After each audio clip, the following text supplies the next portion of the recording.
Matt here. Some of you were suggesting that by filming a couple of episodes ago in my toy room here, but not actually showing off any toys, I was being kind of a tease. So I thought that I would use this opportunity to show off one of the favorite parts of my collection. I collect all sorts of things, but I'm not really somebody who is a completist. I just go after the things that strike my fancy, that I like. And I'm really drawn to the aesthetics of things. So even though when you say Japanese character toys, especially Japanese character toys from, say, the 1970s through the 1990s or so, which is what I basically specialize in, you mainly think of robots. But what I'm about to show you is not a robot series. It's toys from a television series called Time BOKAN. Time BOKAN was a comedy. It's kind of like a Hanna-Barbera cartoon in a lot of ways. It's wacky. It involves these time machines that are leaping through time to different eras and searching for this kind of diamond thing. I think they're also searching for the professor who is missing, who made the time machines. I haven't actually seen it. It aired in Japan between 1975 and 1976, and it was a huge hit there, but it's never ever been aired in English, to my knowledge. And I don't think any of it, it spawned a lot of sequels, but I don't think any of them have made it into English. So it's kind of funny that I'm obsessed with the toys from this toy line that I've never seen, but I really love the aesthetics of them, and I think you will too when you see them. Time BOKAN's an interesting series. It debuted during the 70s, which was a huge era for giant robot cartoons, but it doesn't have one.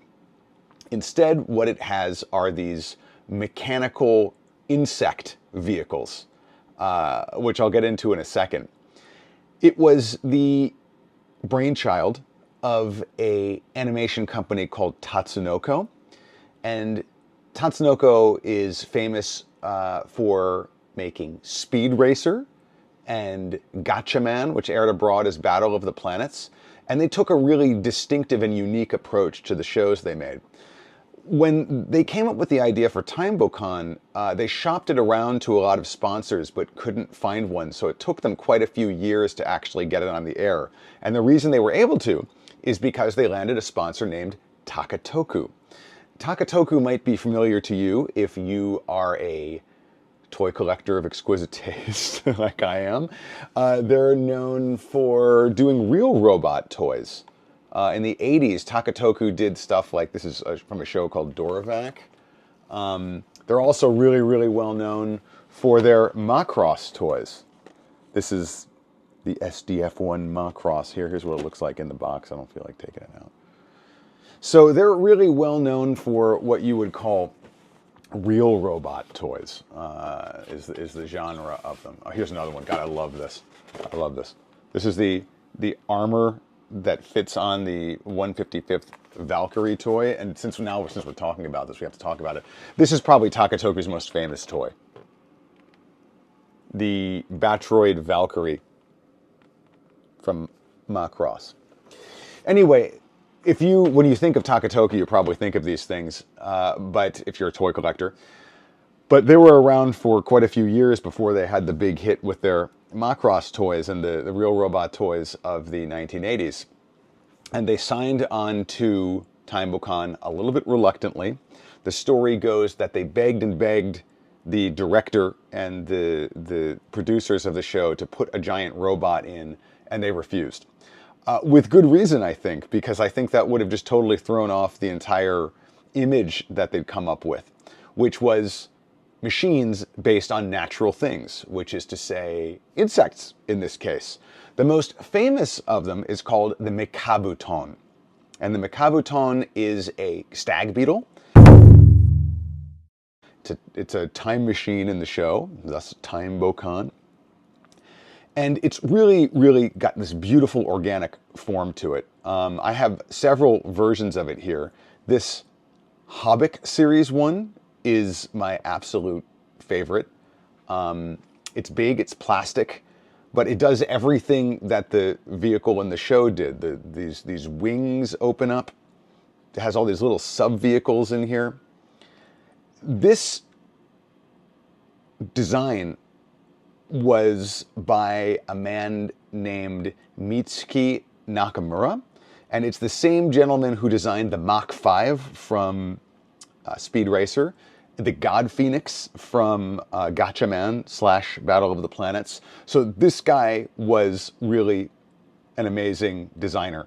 And there was actually like a cavalcade of talent on this show. It's kind of crazy when you look back. The human characters are all designed by someone whose name you might have heard, Amano Yoshitaka, Yoshitaka Amano, who, these look nothing like what I would associate with him.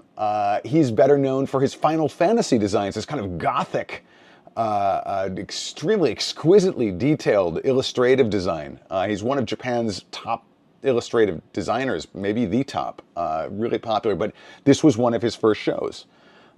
Another person who got their start, or was close to their start on the show, is one Kunio Okawara.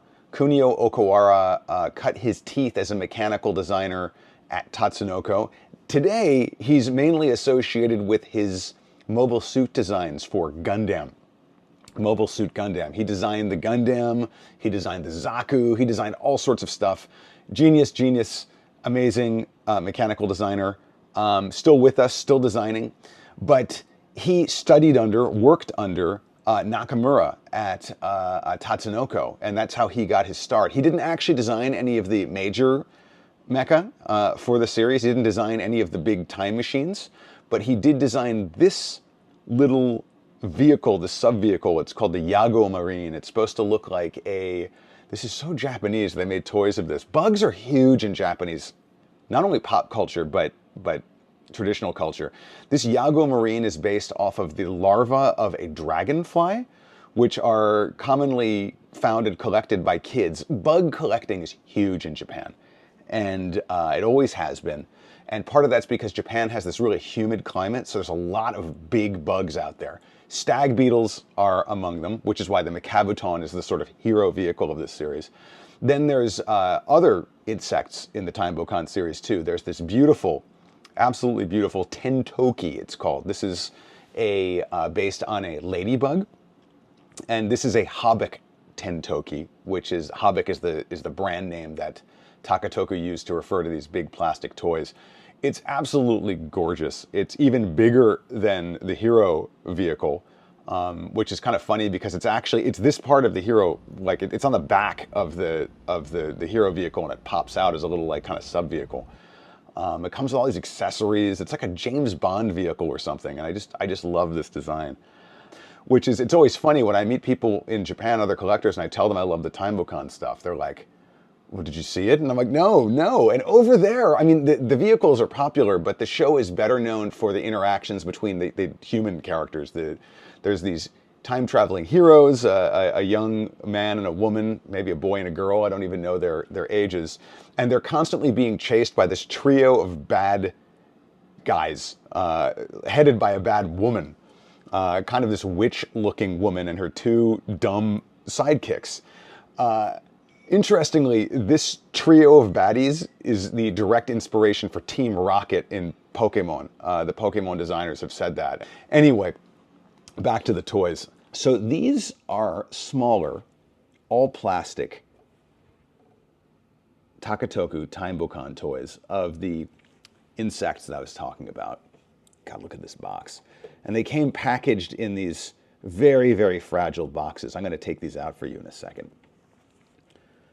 But I absolutely love these toys. I just think they're some of the most beautiful objects ever made in Japan. And when you come over here, let's take this off. Very, very, very fragile packaging. It's very tough to find this stuff new in mint condition.